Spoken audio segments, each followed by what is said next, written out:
Hi everybody, and welcome to another episode of There I Read It. I'm McGann, and obviously the title of this series is a little bit bitter. In case you're somehow new here, I have been reading the Harry Potter books for the first time in my life because the internet bullied me into it. So here we are on Chapter 6 of Harry Potter and the Prisoner of Azkaban, entitled Tea Leaves and Talons. Sorry, Talons and Tea Leaves, I had that backwards. But this chapter is covering most of Harry's first day of classes now that he's back at Hogwarts. So we're going into Divination, or maybe that's Divination, but I think Divination sounds better, so I'm just going to go with that. Then Transfiguration and Care of Magical Creatures. As far as this chapter, there is no Defense Against the Dark Arts or potions yet, so I assume those are going to be showing up soon. But to cover the classes that we do go over, we get to see some new things and some new teachers.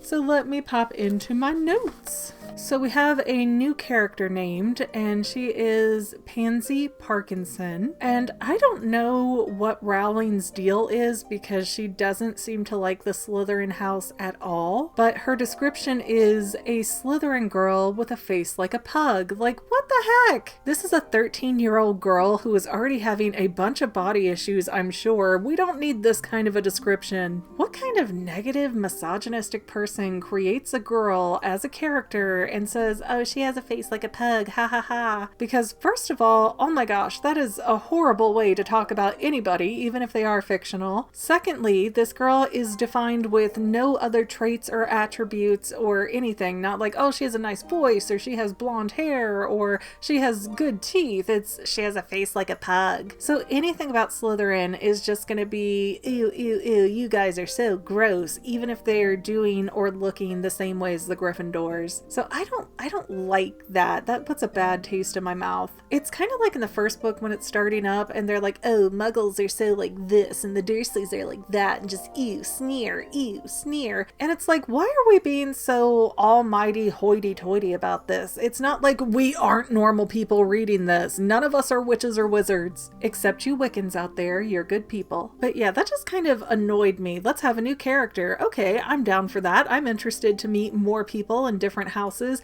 Oh, it's a Slytherin, so they're gonna be gross. Just, I'm tired of it. I'm not here for it. Anyways, the Gryffindor table ends up talking about Dementors, and apparently they suck the happiness out of a place. So most of the prisoners that they're guarding end up going crazy. And I could definitely see that based on the little tiny bit that we got of the Dementors earlier, because they really don't play around. You know, these guards are at level 10 all day, every day. There's no, oh, you're being good today, so let me tone down how I'm behaving. Let me tone down the punishment. It's all guns blazing. We're gonna get you. We're gonna make you suffer every minute of every day. And I wonder how Hagrid was able to stand it, honestly. Oh, and then I was able to infer out of this chapter that when McGonagall said timetable, she didn't mean it in a way that we would think in the United States. She meant it as a schedule. So Hermione's timetable is 10 subjects a day, which is not possible. And Ron is looking over Hermione's shoulder at her class schedule like, no, this is a mistake. This isn't possible. You have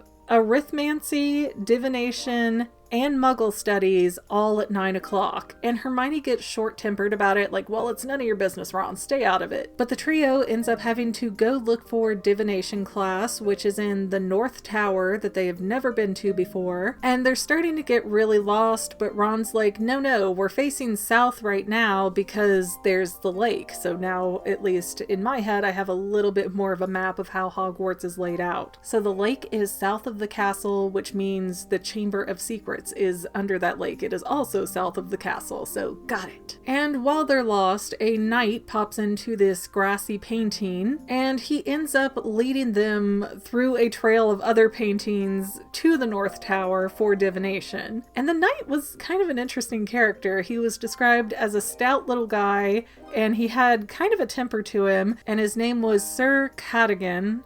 Cadogan. Again, I have dyslexia, so I'm just guesstimating almost every name in here. And so Harry, Ron, and Hermione are at the North Tower with a bunch of other kids looking around like there's no doors up here. What do we do? And then Harry looks up and there's a trap door that has the name Sybil Trelawney on it. And it opens up and this little ladder pops down and they all climb up into this crowded little room full of little chairs and poofs, and it's a really weird place. They describe it as being a cross between an attic and a tea shop. It has this weird red light tone to it. And then Professor Trelawney appears, and she is a strange lady with these big Coke bottle lens eyeglasses and encrusted fingers with gems and rings and all these necklaces. I almost guarantee you at the end of every necklace is some kind of crystal, but I can't prove that yet because it hasn't been described yet. And Professor Trelawney says, well, you probably haven't seen me around Hogwarts because I don't like to be around crowds. It clouds my inner eye. And I am both simultaneously intrigued and exhausted by this character already. And she explains that students either have the sight or they don't, and if they don't, there is very little that she can do to help them in this class. So Hermione is already getting a bit of an attitude about, oh, well,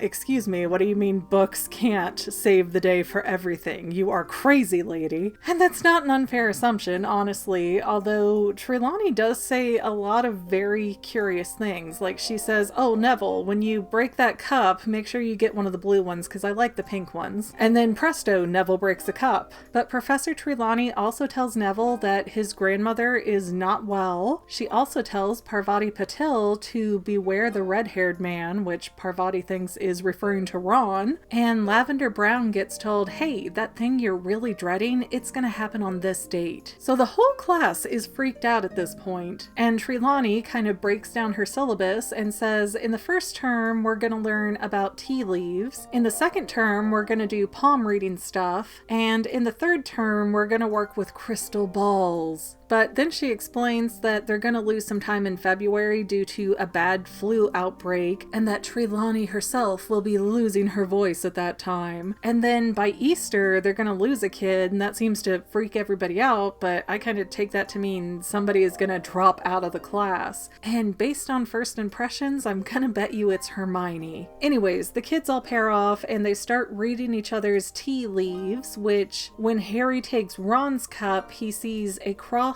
and a sun, and the cross means that something bad's gonna happen, but the sun means happiness. So Harry's like, oh, well, something bad's gonna happen to you, but you'll be happy about it, so no worries. Then when Ron is reading Harry's tea leaves, he sees a bowler hat, or maybe it's an acorn, and so Ron's like, maybe he'll work for the ministry. But while Ron's kind of shifting around the cup and trying to figure out what he's seeing, Professor Trelawney swoops in, and she's like, oh, there's a falcon. That means you have an enemy. And here's a club, like, you know, a wampum stick, which means you're going to be attacked. And then there's a skull and the Grim, which Harry, Lavender Brown, and I believe it was Dean Thomas did not know what that meant. So I assume that those are the 3 third years in Gryffindor who are not really familiar with the wizarding world. Like they have a parent who's a muggle or 2 parents who are muggles or whatever. But everyone else is horrified when they hear the Grim, and the Grim is like this big ghost dog, and it haunts churchyards, which Harry immediately thinks of the dog he saw on the Death Omens cover,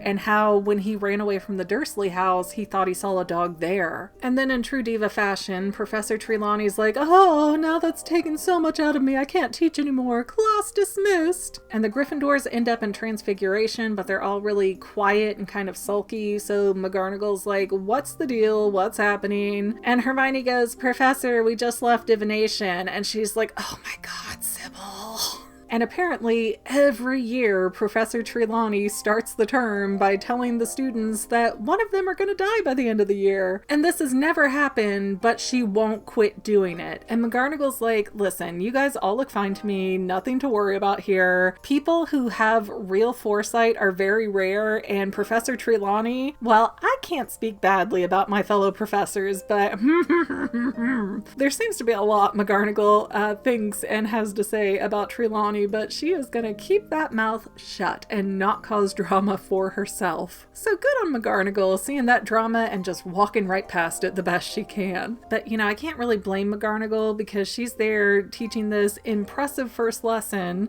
and she's telling the students about animagi, A-N-I-M-A-G-I, which are people who can turn into animals back and forth like she does, and the kids are all just like, can't sleep, clown will eat me, can't sleep, clown will eat me. So I would be pretty annoyed with Sybil too, but good on McGonagall for taking that high road and not trashing her to the students. Then they have lunch, and after that it is time for the Care of Magical Creatures class, and it turns out that book that has been biting and trying to destroy everybody just needs to have its spine stroked, and then it just like, whoo, and opens right up. I feel like there is a really weird sexual analogy in there, but I don't want to try too hard to pull it out because this is a kid's book and that is kind of gross. Still though, phrasing, I feel like this could have been handled a little bit differently. And Hagrid is not only like so sad that none of the kids figured out how to open the book, but he really thought that book in particular would be funny and